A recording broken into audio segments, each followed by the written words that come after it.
Hey everyone, it's Will, GamerDad, with another video for you. So of course, in this video, we're going to take on the second and more difficult fight for AS Lokido's upgraded Manifest weapon, and I just finished the Frogicides, as you can clearly see. Now, if you haven't already, make sure you like and subscribe to my channel, I really appreciate it. I also do have a Patreon account for those who want to support me this way.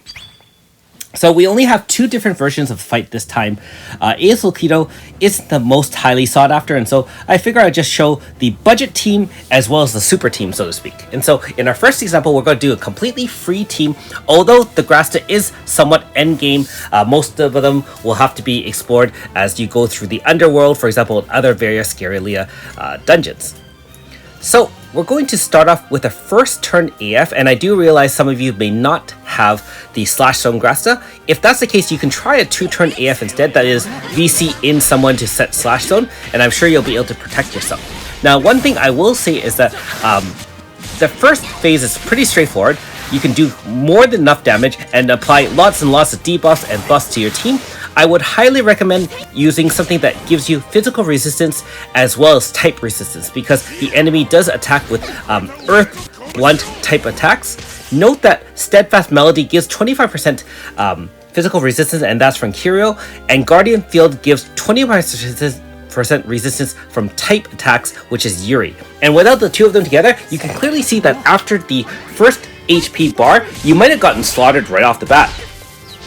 Other than that, after surviving the first kind of HP stopper, so to speak, attack, you do get 3 red orbs on everybody. And if you look up the status of what that means, that is the Fearless Fortitude. That's a kind of a mechanic of AS Lokido specifically.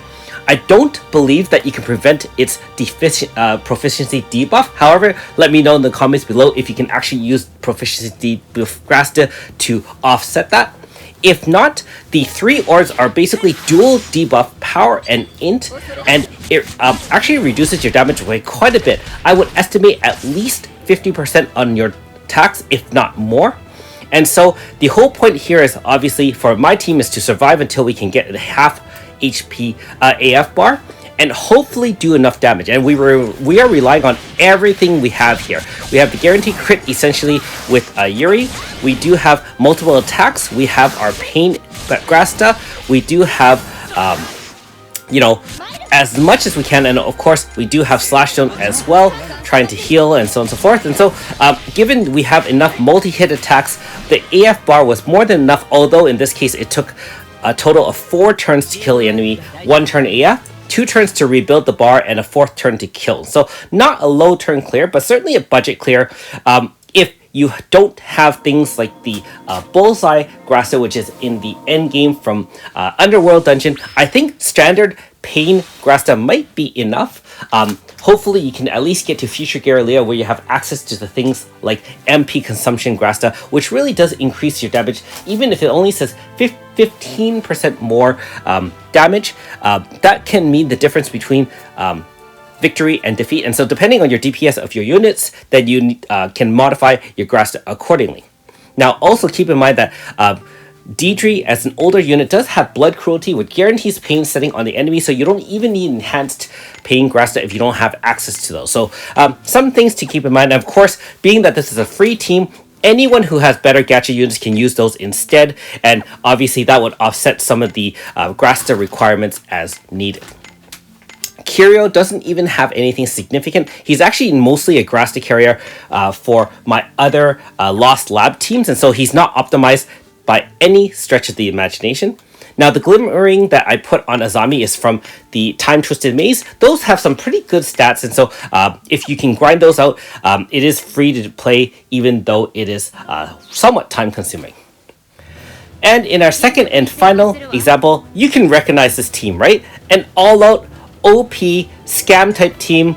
We have Cyan Scyther being our wind setter, and of course, wind works really well against earth. Earth also works against earth if you want to do that instead.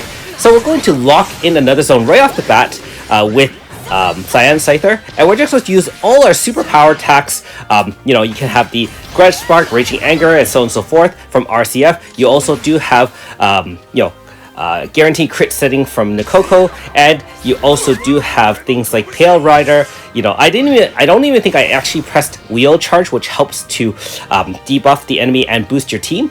However, something to keep in mind, at the HP stopper, aka you've defeated the manifest by 1 bar, it removes all buffs and debuffs from itself anyways, and so as long as you boost yourself, that should be more than enough. In this case, remember that that Fearless, Fortitude, those 3 orbs does reduce your attack by, you know, like I said, at least half or more, but these units are so overpowered.